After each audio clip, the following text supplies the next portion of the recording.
Imagine mourning the love of your life for 8 agonizing years. You buried an empty casket. You cried until your heart turned to ice. But then, one day, you drive through a remote country town and discover she is not dead. She is alive. She is hiding. And she is raising your secret 8-year-old son alongside another man, a humble farmer who is about to marry her. What would you do?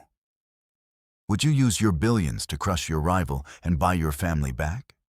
Today on Billionaire Love Story, we bring you a jaw-dropping story of betrayal, a love triangle that will shatter your heart, and an evil mother-in-law whose dark, twisted secret ruined it all.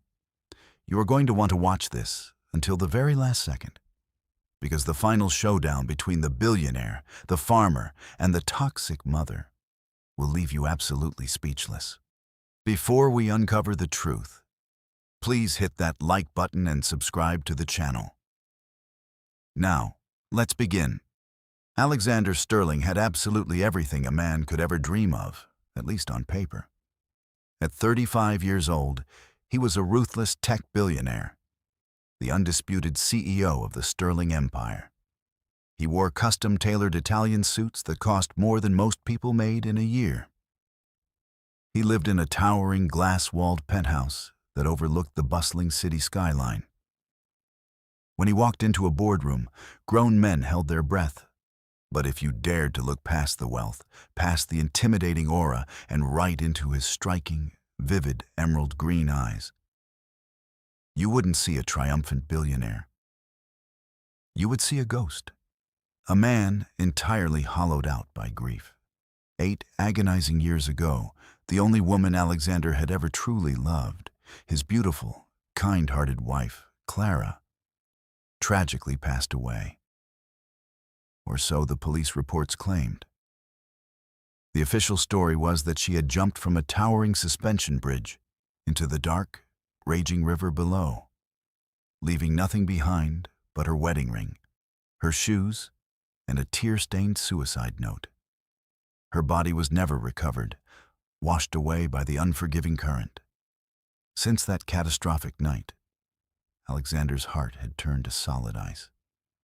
He had buried himself alive in his work, using his massive wealth to build an impenetrable fortress around his shattered soul, punishing himself every day for not being able to save her. Today, his sleek, black luxury Maybach was bouncing along a heavily rutted dirt road in Oakhaven, a remote, forgotten farming town hundreds of miles away from the city. Alexander was here strictly on business, planning to buy up hundreds of acres of failing, bankrupt farmland to construct a massive new tech and logistics facility. He sat in the back seat, his expression rigid and cold, staring out the tinted windows at the endless fields of corn and wheat. It was supposed to be just another ruthless acquisition, just another day. He had absolutely no idea that in less than 10 minutes, his entire universe was about to be turned upside down and ripped apart all over again. But to understand the storm that was about to hit, we have to go back to that rainy night 8 years ago. Clara did not jump off that bridge because she wanted to die. She was forced to. Alexander never knew the terrifying monster his own mother truly was. Victoria Sterling was a woman of immense power, old money, and terrifying cruelty. She despised Clara, a simple florist with a working-class background, viewing her as a stain on the perfect Sterling family legacy. When Victoria realized that Alexander was genuinely in love and planning to build a life with Clara, she set a devastating trap. Victoria used her immense resources to fabricate a web of financial crimes, framing Clara's elderly parents for massive corporate fraud. She cornered Clara in a dark, empty room and delivered a brutal, life-altering ultimatum. Sign these divorce papers, write a suicide note, and disappear into thin air tonight. If you breathe a word of this to my son, your parents will spend the next 20 years rotting in a federal prison, and I will personally make sure they don't survive the sentence. to ensure Clara's spirit was completely broken and that she would never look back. Victoria orchestrated one final, venomous twist. She slipped a heavy sedative into Alexander's drink after a business dinner. When Clara came home, heart in her throat, desperate to find a way out of the blackmail, she walked into their master bedroom only to find her husband passed out in bed, tangled in the sheets next to a wealthy, beautiful heiress Victoria had handpicked for him. Heartbroken, betrayed, and terrified for the lives of her fragile parents, Clara's world collapsed. She believed Alexander had moved on, that their love was a lie. She chose the ultimate sacrifice. She faked her own death at the bridge to satisfy Victoria's demands and fled the city into the pouring rain. But destiny had a different plan. That very same night, shivering at a rundown, rural bus station with nothing but a small duffel bag and $30 in her pocket, Clara collapsed to the cold concrete floor. When she finally opened her eyes, she was lying in a dingy, fluorescent-lit local clinic. The elderly country doctor looked at her with a gentle smile and delivered news that completely changed the trajectory of her life. "Ma'am, you are 6 weeks pregnant." In that tiny clinic room, the despair that had almost killed Clara vanished, replaced by a fierce, undeniable, maternal instinct. She couldn't give up. She had a piece of Alexander left, a child to protect from Victoria's wicked grasp. For 8 long, grueling years, Clara hid in the secluded town of Oakhaven. She changed her identity, lived in her late grandmother's rotting off-the-grid wooden cabin, and worked herself to the bone, doing odd jobs and farming just to put food on the table. She thought she was finally safe. She thought the past was buried forever. The hot afternoon sun beat down on the Oakhaven Valley. Clara, now 33, wiped a streak of dirt and sweat from her forehead. She wasn't wearing designer dresses or expensive jewelry anymore. She wore faded denim overalls and a simple white t-shirt, her hair tied back in a messy, practical braid. Her hands were rough and calloused from years of manual labor. But as she looked across the yard, a serene smile graced her lips. Mom, look how high it goes." An 8-year-old boy came sprinting across the overgrown grass, holding a hand-carved wooden airplane high above his head. His name was Leo. He had messy, sun-bleached brown hair, a brilliant, infectious smile, and eyes, piercing, vivid emerald green eyes that were an exact, undeniable carbon copy of the billionaire currently sitting in a luxury car just 2 miles down the road. Walking a few paces behind Leo was Elias. Elias wasn't a billionaire. He didn't wear suits or drive luxury cars. He was a local farmer with broad, muscular shoulders, sun-baked skin, and a heart of absolute, unwavering gold. For the past 8 years, Elias had been Clara's silent guardian angel. When the harsh winter winds blew the roof off her cabin, Elias spent 3 freezing nights fixing it, refusing to take a single dime in return. When Leo was sick with a dangerous fever at 2 a.m., it was Elias who carried the boy to his rusty pickup truck and sped them to the hospital. Elias was kind, fiercely loyal, and steady as a mountain. And slowly, patiently, over thousands of quiet days and gentle conversations, he was melting the thick layer of ice that had encased Clara's heart. He had loved her in silence for years, knowing she carried a deep trauma she refused to speak about, never pushing her, only offering a safe harbor. Elias walked up to the porch, wiping his brow with a bandana, and handed Clara a basket brimming with fresh vegetables from his own garden. "Thought you too could use these for dinner tonight," he said, his voice a deep, comforting rumble. "And I finally finished carving that plane for Leo. Think he likes it." Clara looked at Elias, then out at her son laughing in the sun. A profound wave of gratitude washed over her. For the first time in 8 years, the heavy, suffocating pain in her chest felt light. She looked at Elias's warm, loving eyes and realized that maybe, just maybe, it was time to let go of the ghost of Alexander Sterling. Maybe it was time to give Leo a real father and give herself permission to be loved again. But fate is a cruel, unpredictable author. A mile down the road, the sleek Maybach rolled to a smooth stop right at the edge of a rusted wire fence marking the property line. "Sir, this is the boundary of the primary agricultural sector we plan to demolish," Alexander's assistant said from the front seat, tapping on a tablet. Alexander felt a sudden, suffocating tightness in the cramped, air-conditioned car. "I need some air," he muttered abruptly. He pushed the heavy door open and stepped out onto the dusty, unpaved road. The contrast was staggering. A man in a $10,000 bespoke suit standing amid wild weeds and dry dirt. He adjusted his cuffs, his cold eyes scanning the dilapidated farmhouse in the distance, mentally calculating the cost of leveling it to the ground. Then the wind shifted. Alexander froze. His entire body went rigidly still. Carried on the warm summer breeze was a sound he hadn't heard in a very, very long time. A child's pure, unrestrained laughter. He didn't know why, but something invisible and magnetic pulled him forward. He took a few slow steps toward the wooden fence, his highly polished shoes crunching against the gravel. In the yard of the farmhouse, the little boy stopped running. Leo lowered his wooden airplane, panting happily, and happened to glance toward the road. Alexander's breath caught violently in his throat. The expensive smartphone he was holding slipped from his fingers, hitting the dirt with a dull thud.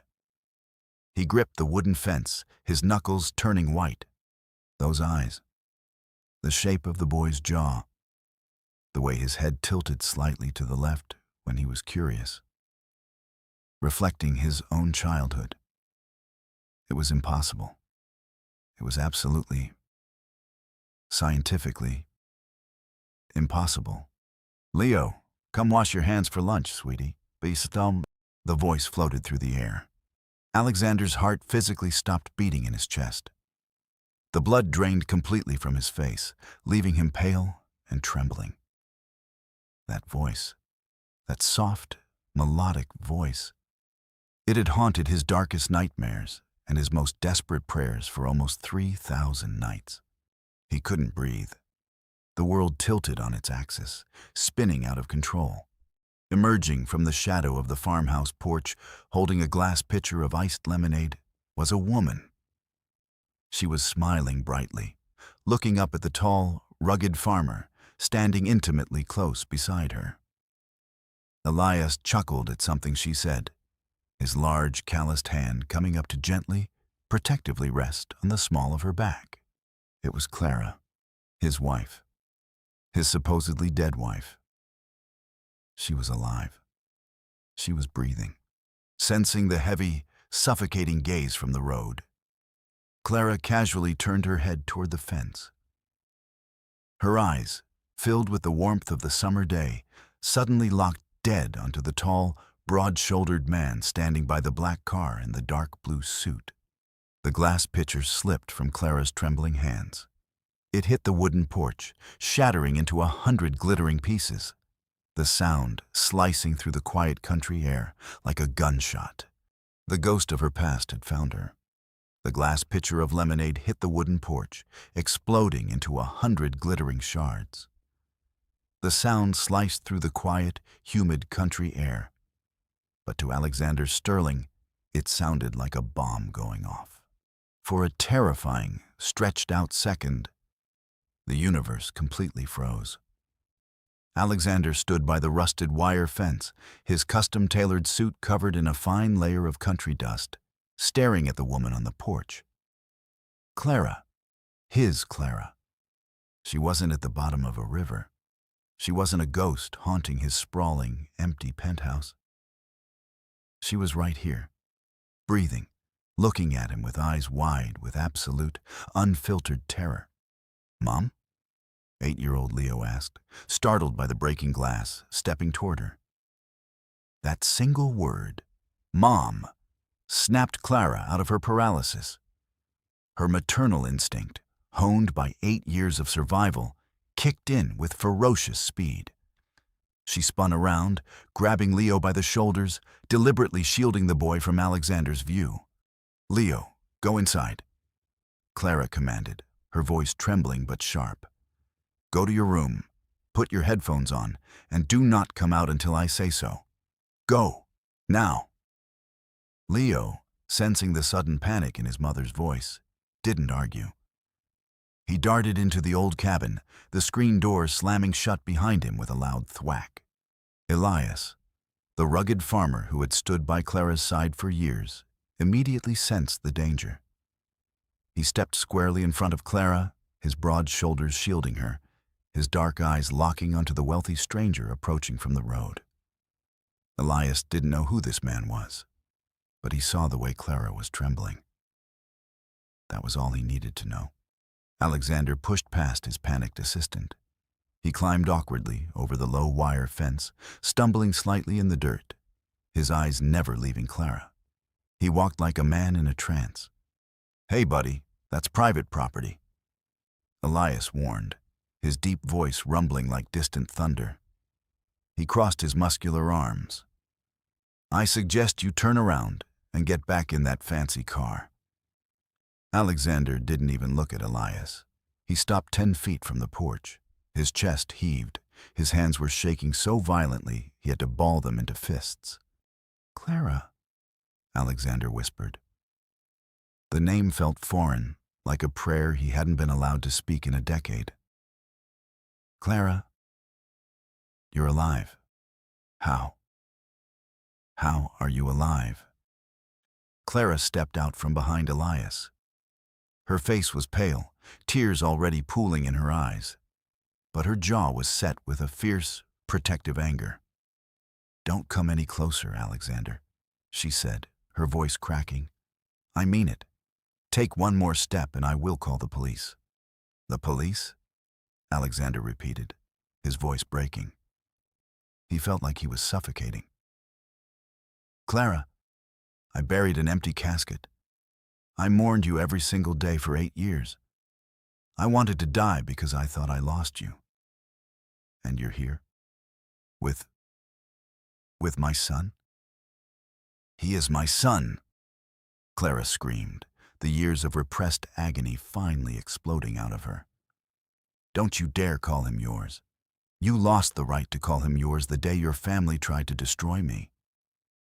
Alexander recoiled as if he had been physically struck. "My family?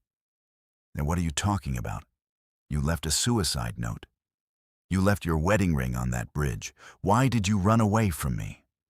Why did you hide my own flesh and blood from me?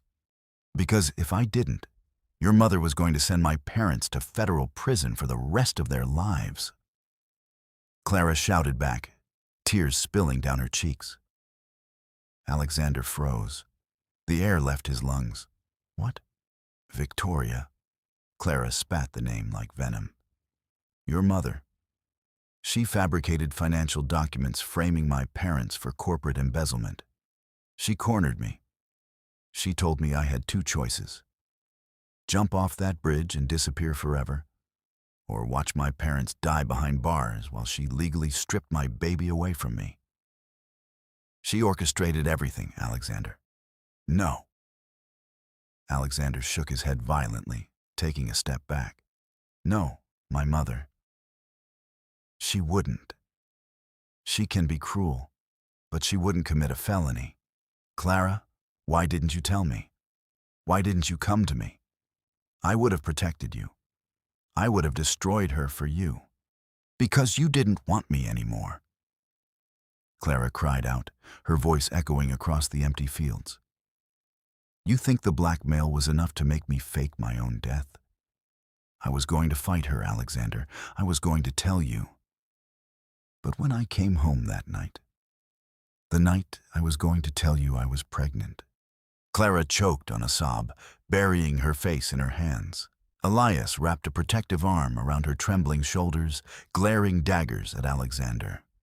"When I came home," Clara whispered, looking up with a shattered expression, "I walked into our bedroom, and I found you sleeping next to Penelope, the heiress your mother always wanted you to marry. You were in our bed with her, Alexander. That was the moment I realized your mother was right. I was just a naive florist, and you had already moved on. So I signed the divorce papers, and I left." Alexander stood paralyzed. The world tilted violently. He remembered that night. It was the night of the massive tech merger. He had a single glass of scotch with his mother and Penelope to celebrate. He remembered feeling dizzy, disoriented, the room spinning out of control. He remembered blacking out before he even reached the stairs and waking up the next morning with a splitting headache, alone, finding Clara's suicide note on his nightstand. "I was drugged," Alexander breathed out, the horrific, sickening realization crashing down on him like an avalanche. "Clara, I was drugged. I never touched her. I didn't even know how I got into that bed. My mother, my God, my mother set the whole thing up. She drugged me to break your heart." Clara stared at him. For a fleeting second, the wall of hatred in her eyes faltered, replaced by a devastating shock. She looked at Alexander's agonizing, tear-streaked face, realizing the horrific truth. The man she had hated for 8 years was just as much a victim as she was. He hadn't betrayed her. Their entire tragedy was a masterfully crafted lie. "Clara," Alexander sobbed, falling to his knees in the dirt, the ruthless billionaire completely broken. "I swear on my life, I never stopped loving you. I didn't know.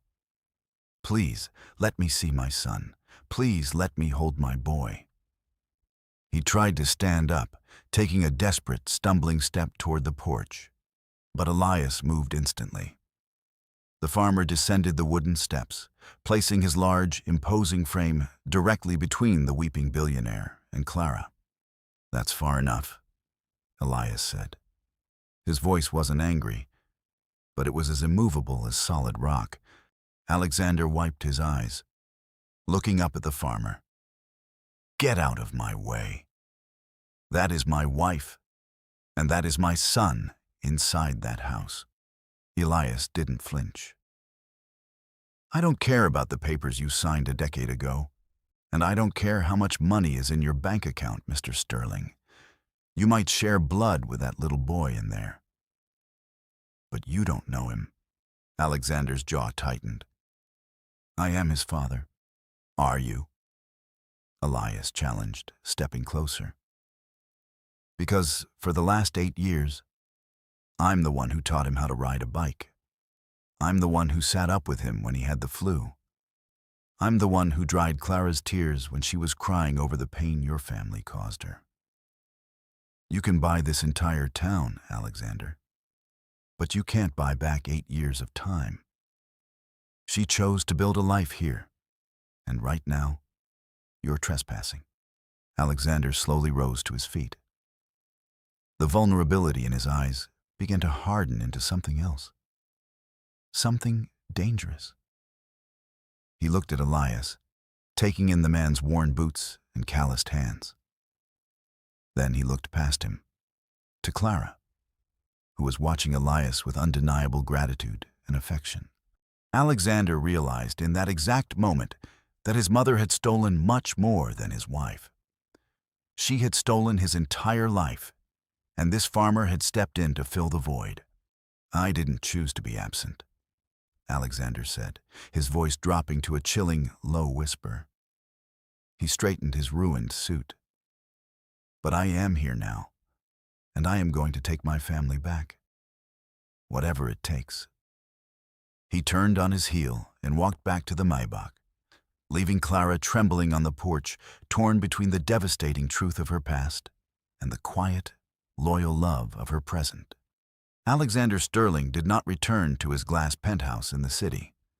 Instead, The ruthless tech billionaire bought the only upscale bed and breakfast in the neighboring county just to have a base of operations.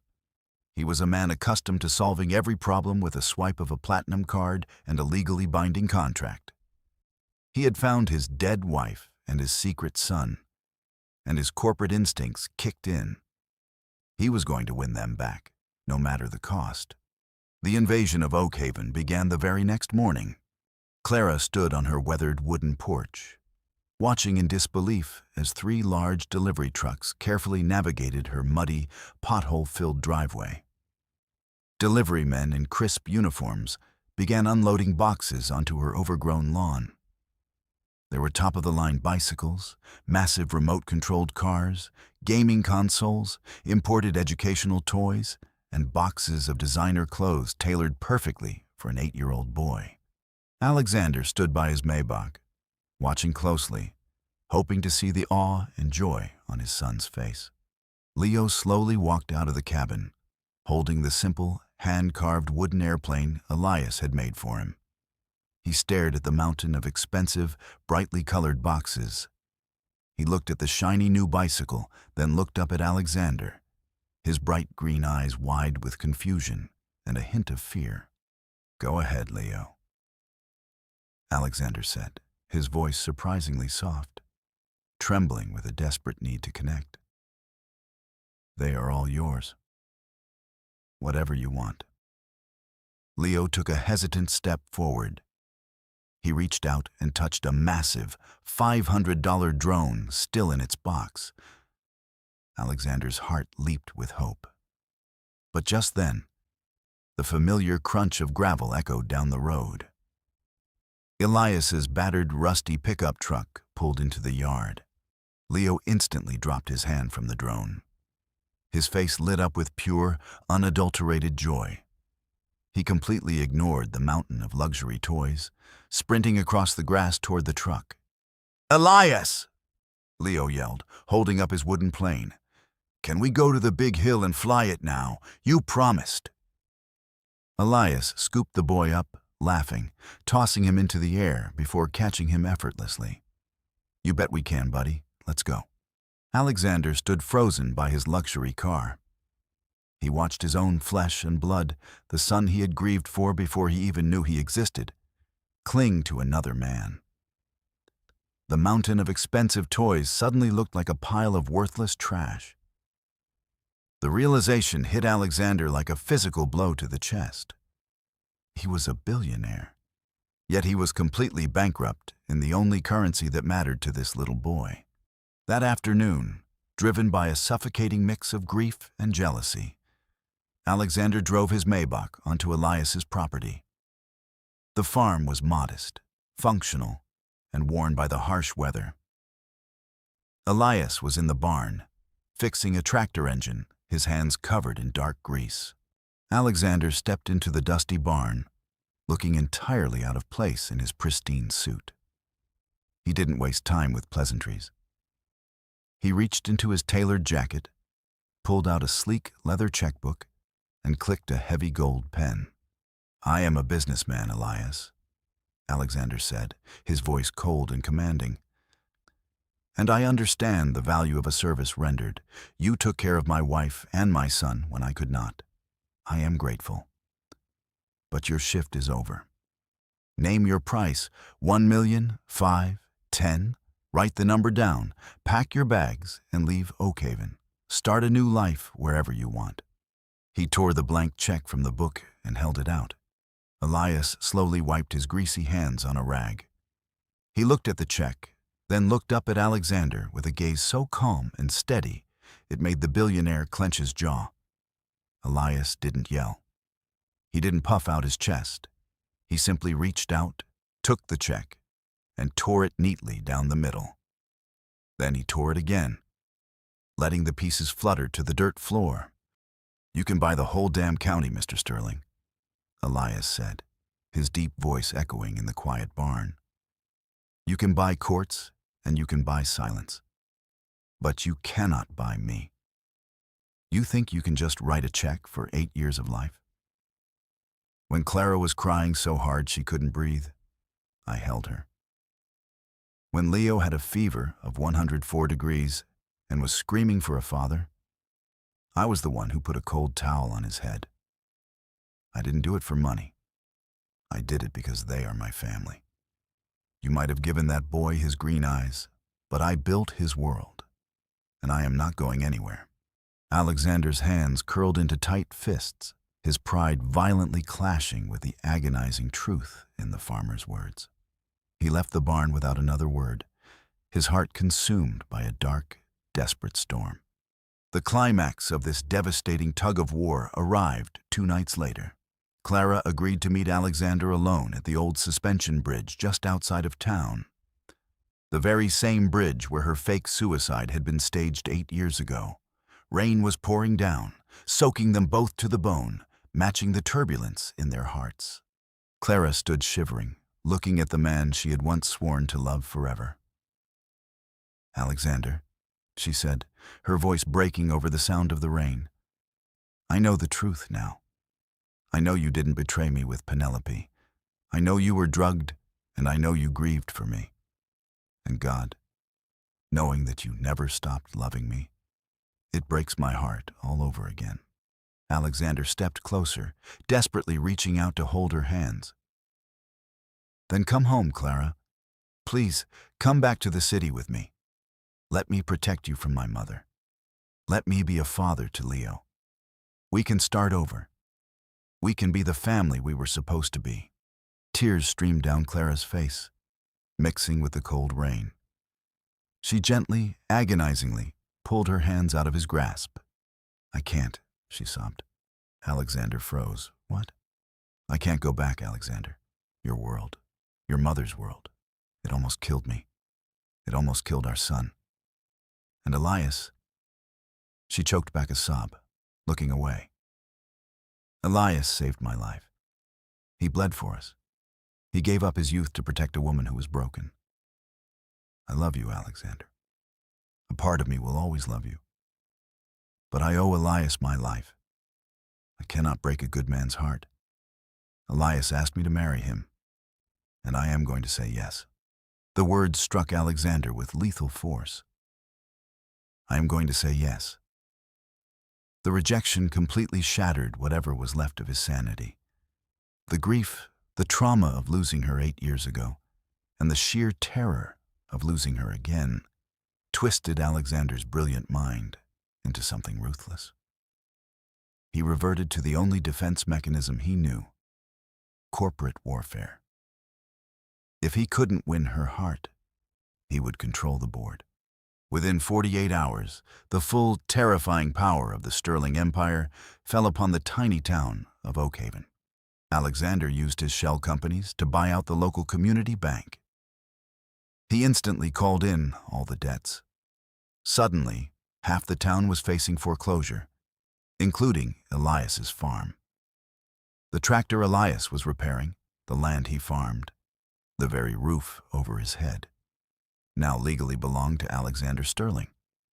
Alexander was prepared to crush Elias into absolute poverty, forcing Clara to come to him for salvation. The next morning, the door to Alexander's makeshift office at the hotel flew open. Clara stormed in, her eyes blazing with an unprecedented, ferocious fury. Before Alexander could even stand up from his mahogany desk, Clara crossed the room and slapped him across the face. The sound echoed like a gunshot. Alexander stood completely still, the red mark blossoming on his cheek. "I thought your mother was the monster," Clara hissed, her voice trembling with absolute disgust and pure hatred. "But look at you. You are destroying an innocent man's life because you didn't get your way. You are trying to buy me by starving the man who saved me. You are exactly like her, Alexander. I hate you. I truly, deeply hate you." She turned and ran out of the office, leaving the billionaire standing alone in the silence. Alexander touched his burning cheek. He had won the financial war, but as the door clicked shut, he realized he had just lost the only thing he actually wanted. He had become the villain of his own story. The sharp, stinging red mark on Alexander Sterling's cheek had faded hours ago. But the burning agony in his chest was only getting worse. He stood alone in his sprawling, luxurious hotel suite, staring blindly out the large glass window. The sky over the small town of Oakhaven was growing unusually dark, bruised with heavy, charcoal-gray clouds. But the storm outside was nothing compared to the violent tempest raging inside his own mind. "You are exactly like her. I hate you. I truly, deeply hate you." Clara's words echoed in his ears on an endless, torturous loop. For 8 agonizing years, Alexander had blamed his mother, Victoria, for destroying his life. He had despised her manipulative tactics, her ruthless cruelty, and her belief that money could bend human will. Yet, when faced with the agonizing reality of losing Clara to another man, what had he done? He had reached for his checkbook. He had bought a bank. He had threatened the livelihood of an innocent, hard-working farmer. He looked at his own reflection in the cold window pane. His perfectly tailored suit, his sharp jawline, his cold eyes. Clara was right. He wasn't the grieving husband anymore. He had become Victoria. He had become the monster. Alexander squeezed his eyes shut, a single, bitter tear escaping and tracking down his cheek. The profound realization broke him entirely. He had spent his entire life building an empire, but he had fundamentally failed at being a human being. If he truly loved Clara, if he actually wanted what was best for her and the son he had never known, he had to let them go. He had to prove that his love was not a cage. Alexander pulled his phone from his pocket and dialed his lead corporate attorney in the city. "Mr. Sterling," the lawyer answered briskly. "The foreclosure paperwork for the Oakhaven properties is ready for your signature. We can have the local sheriff evict the residents by tomorrow morning." Alexander's grip on the phone tightened. "Cancel it." "Sir, I didn't quite catch that." "I said cancel it," Alexander ordered, his voice steady, carrying a new, profound weight. "I want the deed to Elias's farm transferred entirely into his name. Pay off all existing debts, taxes, and liens. Do the same for Clara's cabin. Put the properties in a blind trust so they never have to pay a dime in property tax again. And do it anonymously. I want this finished in the next hour." "Alexander, that is millions of dollars in losses." "Do it," Alexander barked, his voice echoing in the empty suite. He hung up the phone, tossing it onto the bed. He walked over to the desk, picked up the thick manila folder containing the newly drafted, debt-free property deeds, and walked out into the hallway. He was going to drive to the farm, hand Clara the envelope, apologize to Elias, and then he was going to leave Oakhaven forever. It was the only way to save the woman he loved. Meanwhile, just a few miles away, the dark clouds over Oakhaven had violently opened up. It wasn't just a rainstorm. It was a historic, terrifying flash flood event. Emergency sirens began wailing across the valley. The wind howled like a wounded animal, violently shaking the walls of Clara's old wooden cabin. Inside, panic was setting in. Elias had rushed over as soon as the weather alerts blared on the radio. He and Clara were frantically throwing heavy sandbags against the bottom of the front door and boarding up the fragile glass windows. The nearby river, usually a calm, babbling creek, was already swelling over its banks, the muddy, churning water creeping dangerously close to the edge of their property. "Clara, grab the emergency lanterns," Elias shouted over the deafening roar of the rain, pounding against the tin roof. He was soaked to the bone, his strong hands quickly tying down loose equipment on the porch. "The power lines are going to snap any minute." In the chaotic rush of survival, amidst the shouting and the screaming wind, neither adult noticed the small, terrifyingly quiet shadow slipping out the back door. Leo was terrified. But he wasn't just terrified of the storm. Earlier that morning, The 8-year-old boy had secretly listened to Clara and Elias talking in the kitchen. He had heard Clara crying about the billionaire taking their home. He had heard Elias quietly say that they might lose everything they had ever built. Leo's young, innocent mind had pieced together a heartbreaking conclusion. The rich man with the green eyes was bad, and they were going to be thrown out into the cold. When the storm hit, Leo's panic intensified. If they were losing the house, he had to save the things that mattered most. And the thing that mattered most to him was the beautiful, hand-carved wooden airplane Elias had made for him. But he had left it down by the old oak tree, right near the edge of the rising river. Clutching his small, bright yellow raincoat around his fragile shoulders, Leo pushed the back screen door open.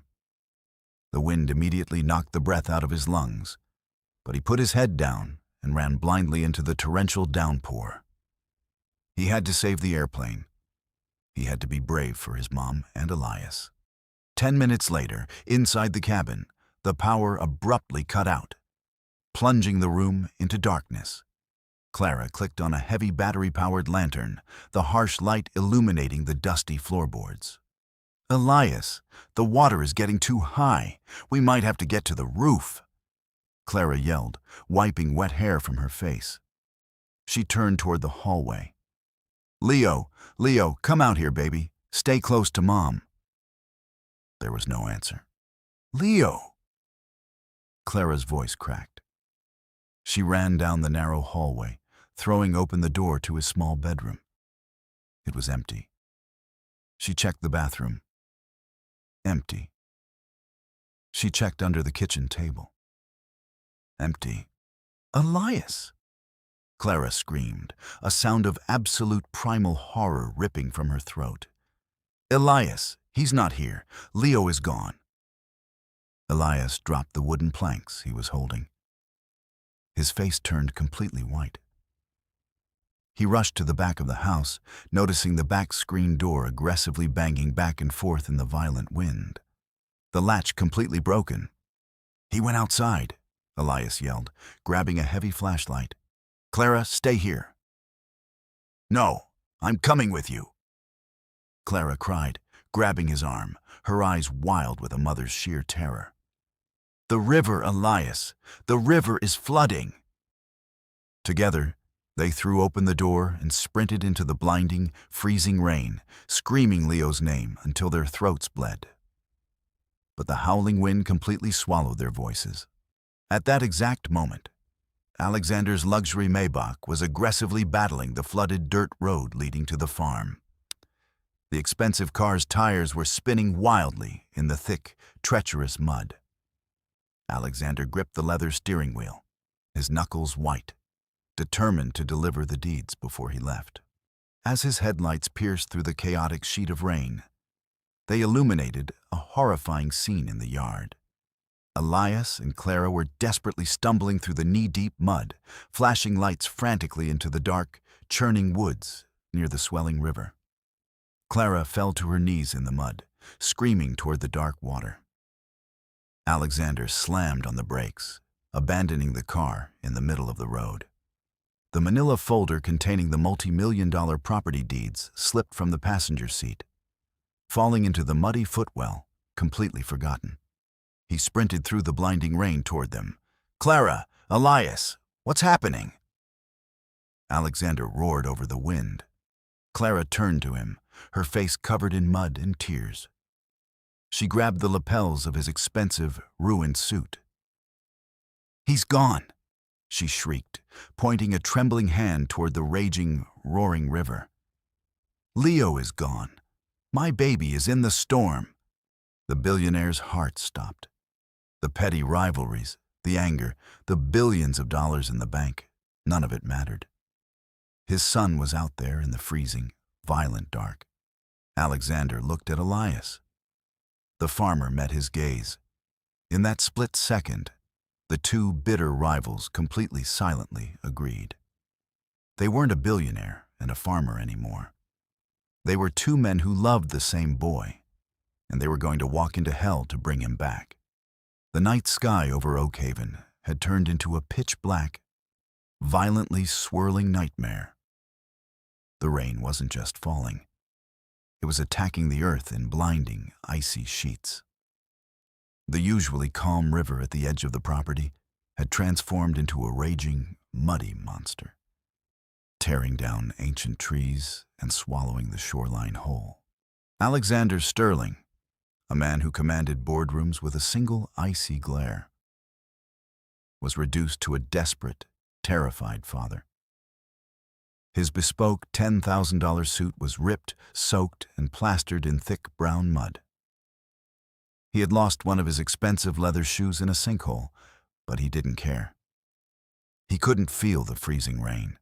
He couldn't feel the sharp rock slicing into his bare foot. The only thing he felt was a primal, suffocating terror. "Leo!" Alexander roared, his voice tearing his vocal cords. But the sound was instantly swallowed by the deafening thunder. Beside him, Elias was sweeping a heavy, industrial flashlight across the collapsing riverbank. The rugged farmer moved with desperate precision, knowing exactly how dangerous these floodwaters could be. Behind them, Clara was on her knees in the mud, screaming her son's name until her voice was nothing but a raspy, broken sob. "Spread out!" Elias yelled to Alexander, wiping the blinding rain from his eyes. "Check the roots of the old oak trees. The current pushes debris into the curves." Alexander nodded, sliding down the treacherous, muddy slope closer to the roaring rapids. He used his bare hands to grip thorny bushes, ignoring the pain as thorns ripped into his palms. He scanned the swirling black water, his heart hammering violently against his ribs. "Please." He prayed to a God he hadn't spoken to in 8 years. "Take my money. Take my empire. Take my life. Just let him be safe." Suddenly, the beam of Elias's flashlight caught something. A flash of bright neon yellow. "There!" Elias roared, pointing the beam toward a massive, half-uprooted oak tree dangling dangerously over a 15-foot drop into the churning rapids. "Alexander! Down there!" Alexander's eyes locked onto the yellow speck. It was Leo's raincoat. The 8-year-old boy was clinging desperately to a massive, exposed tree root extending over the roaring river. In one tiny, freezing hand, he was clutching the wooden airplane Elias had carved for him.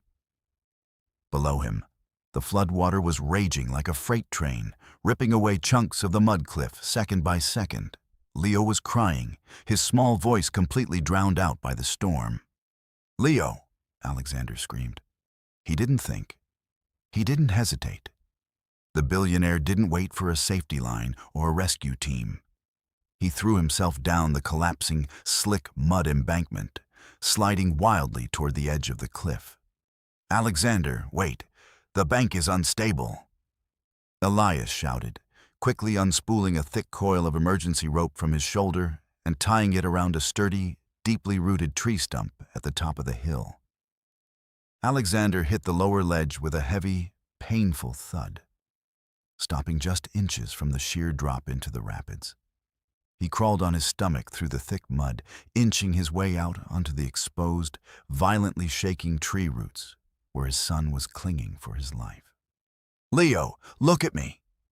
Alexander shouted, reaching his arm out. Leo looked up, his face pale and streaked with tears and mud. "I dropped my plane. I was trying to save my plane." The boy sobbed, his tiny fingers slipping on the wet, slimy bark. "Forget the plane, buddy. Grab my hand." Alexander reached out further, the wood groaning beneath his weight. "I've got you. I promise you, I will never let you go." With a terrified cry, Leo let go of the root and lunged forward. Alexander caught his small, freezing hand. Using every ounce of adrenaline in his body, Alexander yanked his son up, wrapping his arms fiercely around the boy, shielding Leo's tiny frame with his own broad shoulders. He pressed his face into Leo's wet hair, a profound, overwhelming wave of love hitting him harder than the storm ever could.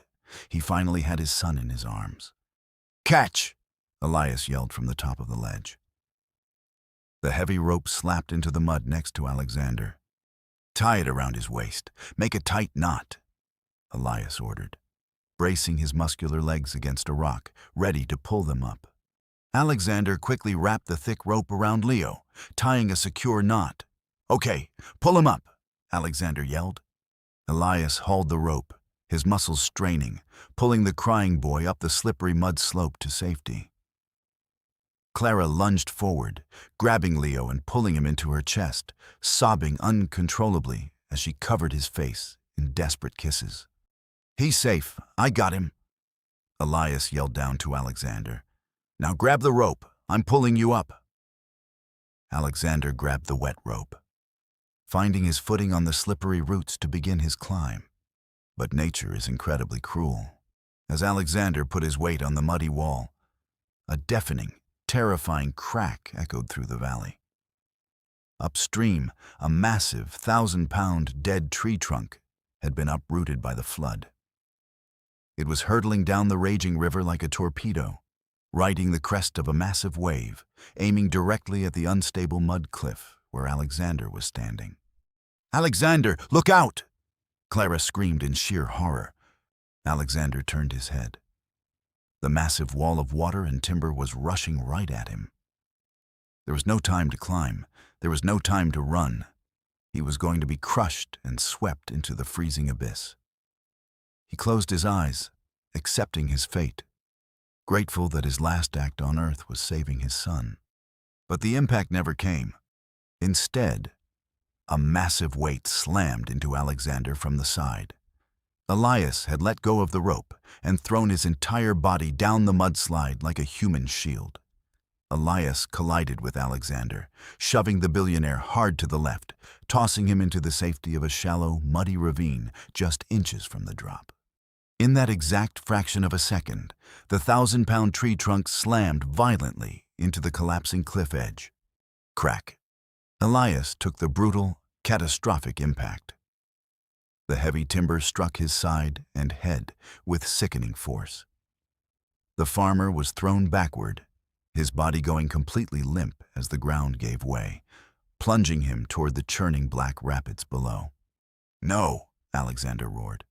Alexander lunged out of the safe ravine, throwing his arm over the crumbling edge. His fingers managed to grab the heavy canvas collar of Elias's jacket just as the farmer slid off the cliff. The sudden, agonizing weight nearly pulled Alexander's shoulder out of its socket. Alexander dug his bare, bleeding feet into the mud. He screamed in pure agony, his muscles tearing as he held on to the unconscious farmer dangling over the roaring floodwater. "Don't you die!" Alexander screamed, his face contorted with exertion and tears. "You don't get to die on me. Clara needs you. Leo needs you." With a final, monumental surge of superhuman strength born from absolute desperation, Alexander pulled. He hauled Elias's heavy, limp body over the edge, dragging him away from the water, collapsing into the mud beside him. The storm continued to howl, but for Alexander, time stood entirely still. He crawled over to the man who had just saved his life. Elias was unconscious, a terrifying gash on the side of his head, pouring deep red blood into the mud. His breathing was dangerously shallow. Clara scrambled down the slope, falling to her knees beside Elias. She let out a sound of pure agony, pressing her hands against his bleeding head. "Elias! Elias, please wake up. Please," she sobbed, rocking his lifeless body. Alexander sat back in the freezing mud, his chest heaving, staring at the man bleeding out on the ground. In that agonizing moment, the billionaire's entire worldview shattered into a million pieces. He finally, truly understood. He had come to this town trying to buy Elias's farm. He had tried to crush this man with his immense wealth. He had treated him like an obstacle to be purchased and removed. But Elias hadn't hesitated. Elias had just traded his own life to save his rival, just so Clara wouldn't have to cry, and so Leo wouldn't have to grow up without his biological father. You cannot put a price tag on that kind of soul. You cannot buy that level of pure, selfless love. Alexander wiped the mud from his eyes and grabbed his phone from his ruined pocket. Miraculously, it still had a sliver of signal. He didn't call 911. He bypassed the local dispatch entirely. He called his private security and aviation team. "This is Alexander Sterling," he barked into the phone, his voice shaking but authoritative. "I am sending you my GPS coordinates. I need my private medevac helicopter in the air right now. Bring the best trauma surgeons in the state to Oakhaven. I don't care about the storm, and I don't care what it costs. Get them here in 10 minutes, or people will lose their jobs." Alexander dropped the phone and moved next to Clara. He took off his ruined, expensive suit jacket, pressing it hard against Elias's bleeding head to stop the flow of blood. He looked Clara directly in her panicked, weeping eyes. "I've got him," Alexander promised, his voice breaking with profound emotion. "I swear to you, Clara, I am not going to let him die." The pristine, stark white hallways of the city's most elite private hospital were completely silent, save for the rhythmic, terrifyingly steady beep of a heart monitor. Alexander Sterling stood outside the intensive care unit, staring through the thick glass window. He was no longer covered in the freezing mud of Oakhaven, having changed into a clean shirt. But he looked more exhausted and broken than he had in his entire life. Inside the room, lying in a bed surrounded by millions of dollars worth of state-of-the-art medical equipment, was Elias. The farmer was in a medically induced coma, his head heavily bandaged, his strong, calloused hands resting motionless on the white sheets. Sitting rigidly in a chair right beside the bed was Clara. She hadn't slept, eaten, or spoken a word in 3 days.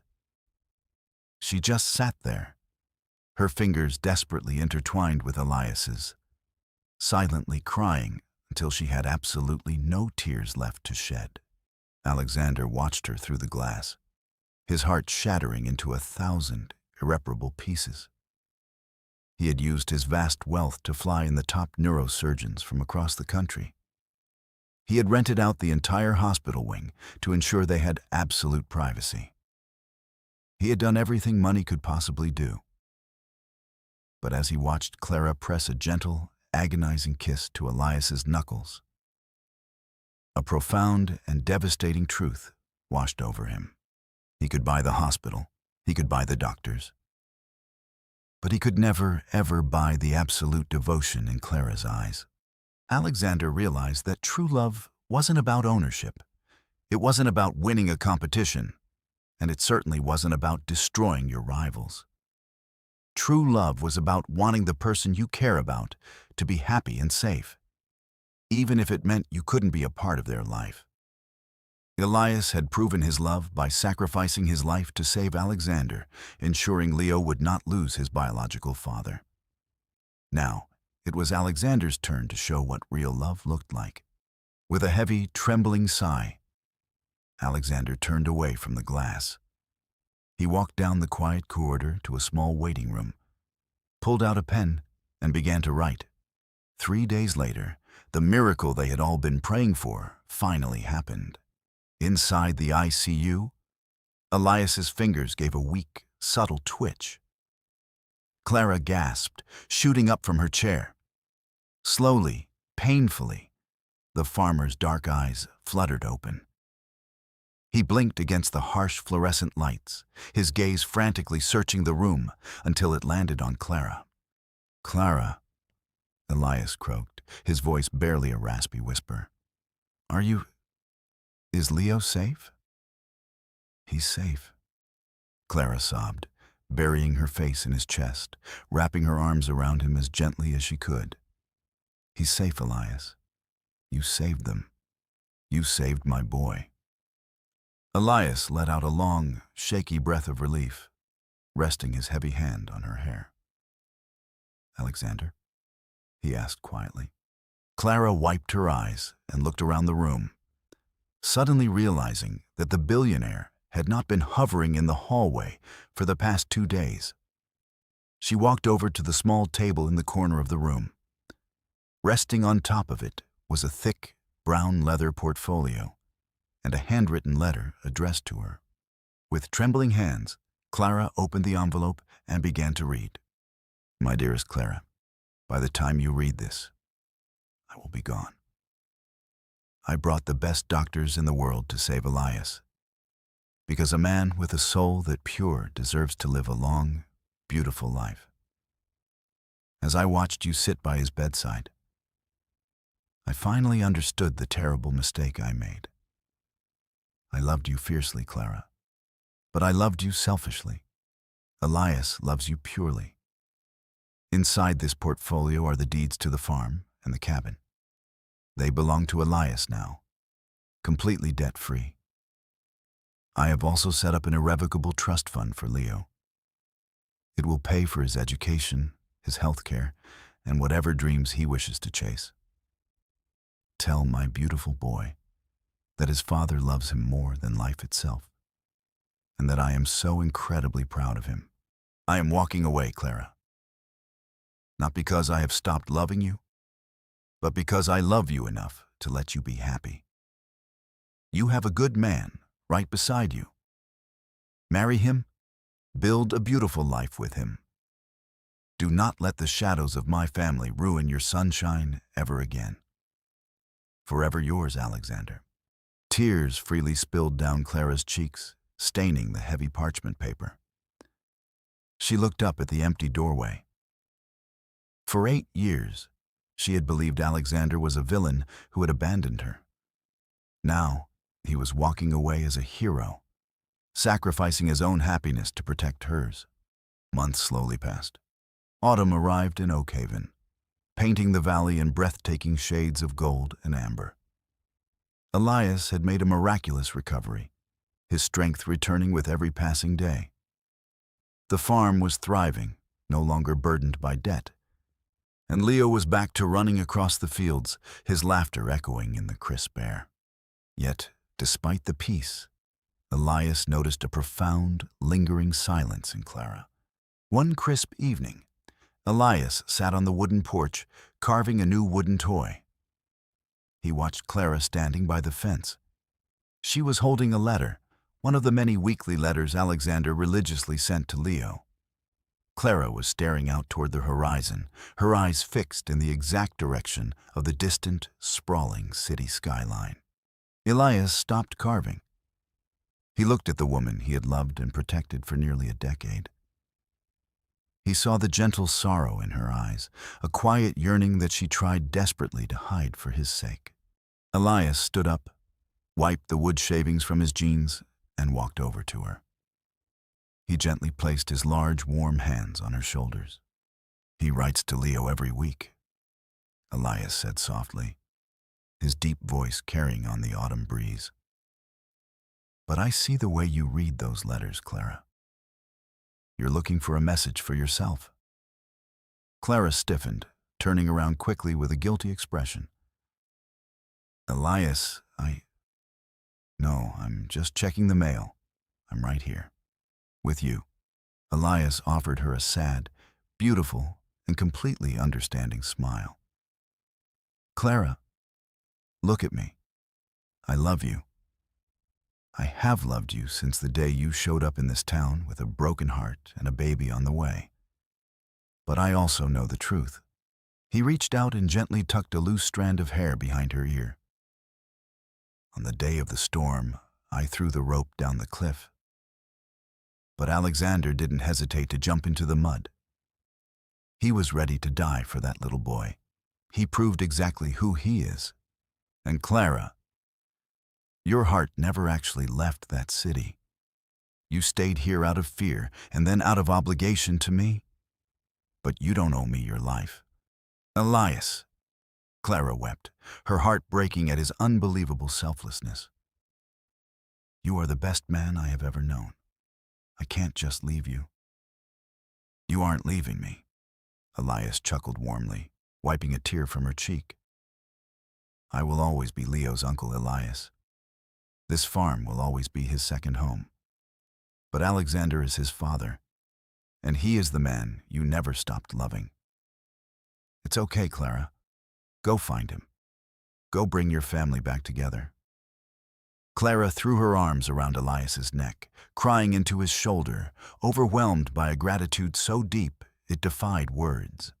Elias hugged her back tightly, closing his eyes, making peace with his choice. Sometimes, the greatest act of love is having the courage to let go.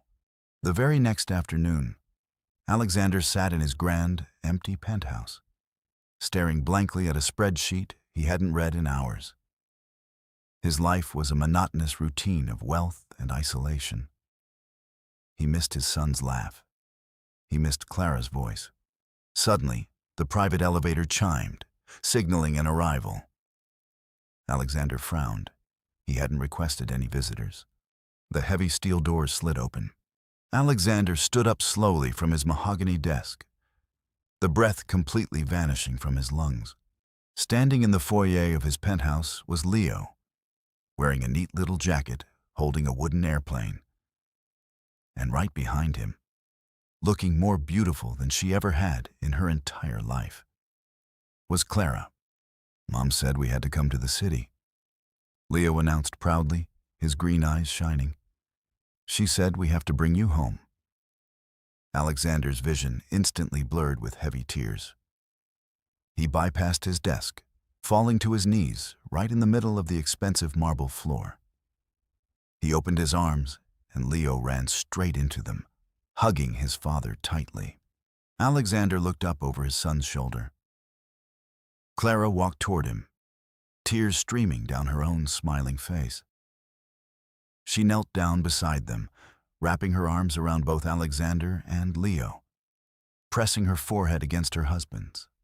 Elias told me to come find you, Clara whispered, her voice choked with profound joy. He told me it was time to stop running. I'm so sorry it took me so long to see the truth, Alexander. I love you. I love you, Alexander cried, kissing her deeply. The ice that had encased his heart for 8 long years, finally, permanently melting away. I will spend the rest of my life making this up to both of you. I promise. The heavy, wrought-iron gates of the Sterling Manor loomed ahead, like the entrance to a dark fortress. Inside the sleek Maybach, the atmosphere was thick with a tense, suffocating silence. Clara sat in the plush, leather-back seat, her hands trembling nervously in her lap. For 8 years, this sprawling Gothic estate had haunted her worst nightmares. This was the place where her life had been ripped apart, where Alexander's mother, Victoria, had threatened to destroy her parents and force her into a fake suicide. Sensing her rising panic, Alexander reached across the seat and gently enveloped Clara's trembling hands in his own warm, steady grasp. You don't have to do this, Clara, Alexander said softly, his brilliant green eyes filled with protective determination. I can turn the car around right now. I haven't spoken to my mother in months since I found out the truth. She is dead to me. We never have to see her again if you don't want to. Clara took a deep, shaky breath and looked down at her lap. Nestled comfortably between them was 8-year-old Leo, happily playing with his wooden airplane, completely oblivious to the dark history of the mansion they were approaching. No, Clara said, her voice finding its strength. She looked up, her eyes resolute. We have spent 8 years running from her shadows, Alexander. If we are going to build a new life together, we have to close this door permanently. Leo deserves to know where he comes from, and your mother. She needs to see that she didn't win. Love won. Alexander nodded, a profound sense of awe and respect washing over him. He lifted her hand and kissed her knuckles just as the car pulled up to the grand marble steps of the estate. Inside the mansion, the air was painfully cold and suffocatingly quiet. Victoria Sterling sat alone at the end of a massive, 20-foot mahogany dining table.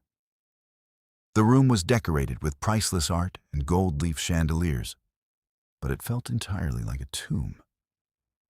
Since Alexander had uncovered her horrific blackmail and cut all ties with her, Victoria had been living in absolute isolation.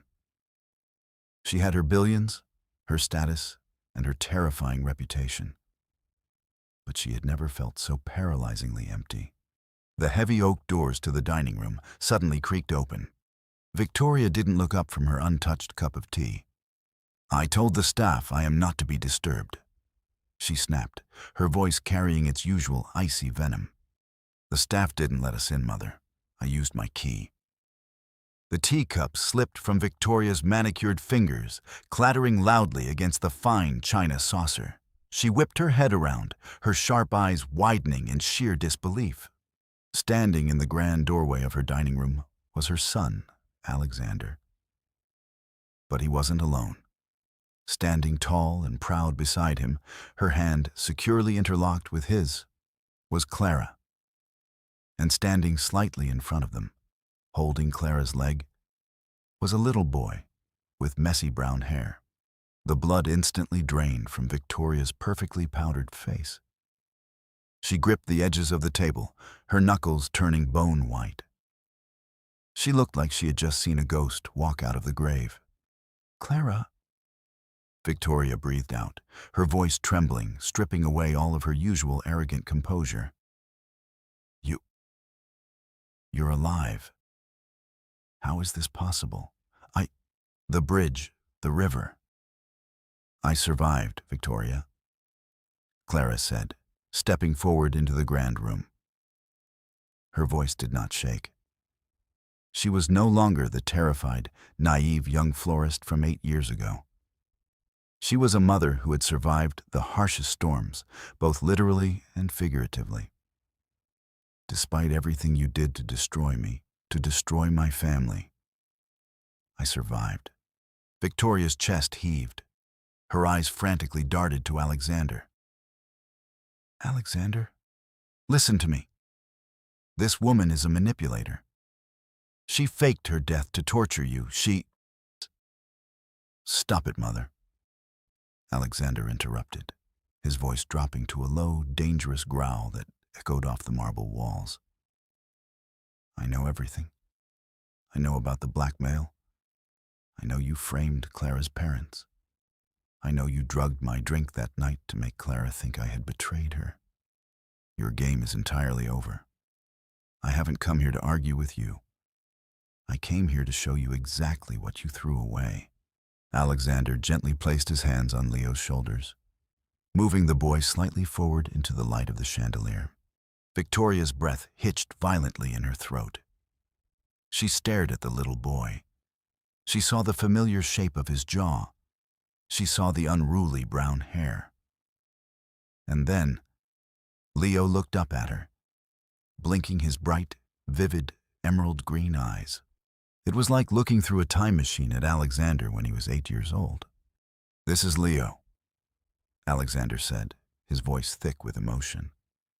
"He is my son, your grandson, the child you nearly killed before he was even born." Victoria stumbled back, collapsing into her heavy wooden chair. The impenetrable fortress of ice that had surrounded her heart for decades suddenly cracked. She looked around her massive, empty dining room. She thought about the holidays spent entirely alone. She thought about the terrifying silence of this mansion. She had spent her entire life chasing power, ruthlessly crushing anyone who didn't fit into her perfect, wealthy mold. And what had it gotten her? She looked at Clara. Clara had worn faded clothes, lived in a rotting cabin, and worked with her bare hands in the dirt. Yet, Clara was surrounded by a fiercely loyal, unconditional love. Clara had raised a beautiful, healthy, innocent child. The contrast was too agonizing to bear. The realization of her own horrific cruelty hit Victoria like a physical blow. The empire she had built was nothing but a lonely prison. A single, hot tear escaped Victoria's eye, cutting a path through her perfect makeup. Then another, and another. Soon, the terrifying, untouchable matriarch of the Sterling family was sobbing, her shoulders shaking violently as she covered her face with her shaking hands. Leo, confused by the sudden sadness of the old woman, let go of Clara's leg. Before Clara could stop him, the innocent boy took a few steps forward. He reached into his little pocket and pulled out a slightly crumpled tissue, walking right up to the weeping billionaire. "Don't cry," Leo said softly, holding the tissue out. "Uncle Elias says that crying means your heart is just getting a little too heavy, and you need to let some of the heavy stuff out." Victoria lowered her hands. She stared at the small, rough tissue being offered to her. The boy didn't know she was a monster. He didn't know she was the villain of the story. He just saw an old lady who was sad, and he offered her kindness. A kindness that Clara and Elias had taught him. Victoria took the tissue. She fell from her chair, dropping straight to her knees on the cold marble floor, right in front of Clara and Leo. The great Victoria Sterling bowed her head, weeping with an agony that tore through the room. "I am so sorry," Victoria sobbed, her voice completely broken, stripped of all its former pride. "I am so sorry. I was a wicked, foolish woman.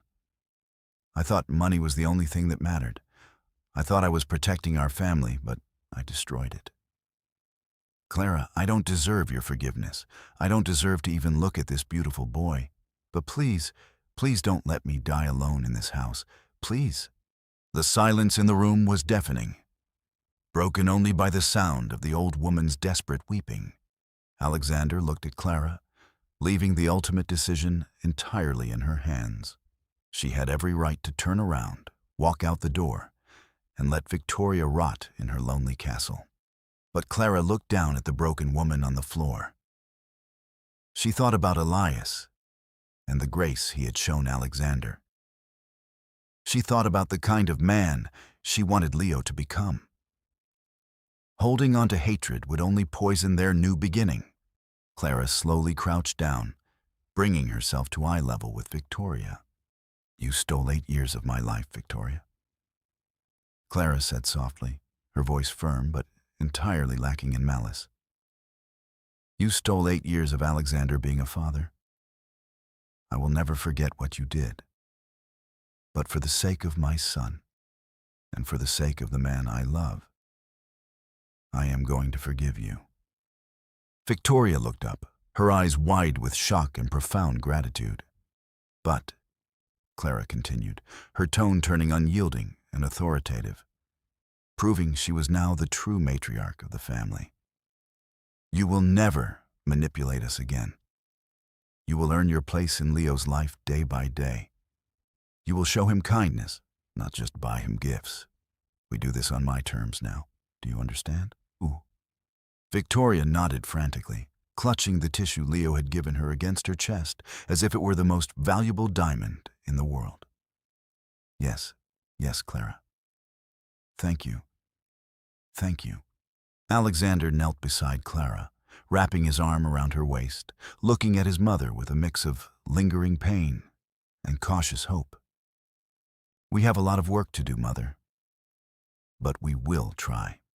What an absolutely unbelievable journey. From the darkest lies to the ultimate sacrifice, this story proves that while money can buy power, it can never buy loyalty, courage, or true unconditional love. If Clara's resilience, Elias's selfless sacrifice, and Alexander's redemption touched your heart today, please give this video a huge thumbs up. It really helps our channel grow. Don't forget to hit that subscribe button and ring the notification bell so you never miss another heart-wrenching story from Billionaire Love Story. We have so many more incredible stories coming your way. Please share this video with a friend or family member who loves a good drama. And before you go, we want to hear from you. Tell us in the comments below. If you were in Clara's shoes, could you ever forgive a mother-in-law like Victoria after 8 years of pain? We read every single comment and love hearing your thoughts. Thank you so much for watching, for being part of our amazing community, and we will see you in the next story.